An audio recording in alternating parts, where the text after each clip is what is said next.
Well, Alison, we haven't had a terrorist attack on the London, underground system for 12 years now. I mean, you recall the 2005 attack that was directed by Al Qaeda, which they used hydrogen peroxide-based bombs. They killed 52 commuters.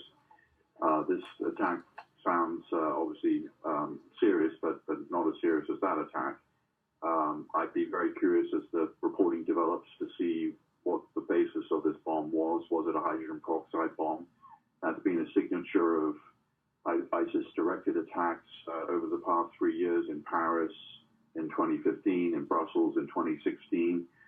Or is it more of a homegrown attack in which they got some kind of bomb recipe off the internet and it didn't succeed quite to the degree that they did, obviously, that they wanted. Obviously, an attack in the middle of rush hour where trains are packed is designed to kill as many people as possible. Right now, those reports suggest that didn't happen.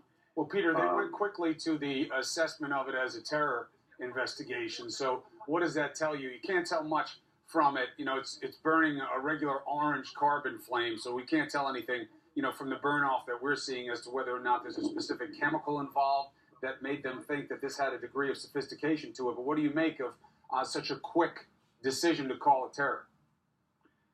Well, as you know, Chris, I mean, we've had 5 terrorist attacks in the last year or so in London. We've had, quite a number of attacks that have been foiled. The British government is, in high alert, and they obviously came to this conclusion pretty quickly because they are very concerned and they've been very proactive trying to disrupt things before they happen.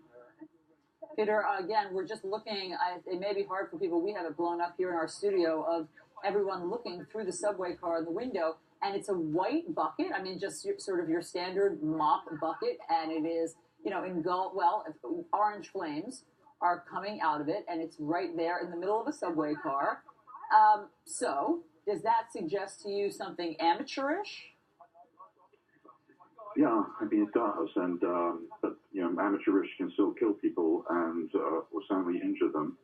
And many of the attacks in London that have succeeded or have been foiled have been homegrown attacks where there's more of an ISIS inspiration than an ISIS direction. When you have an ISIS-directed attack, as we had in Paris in 2015, 130 people were killed.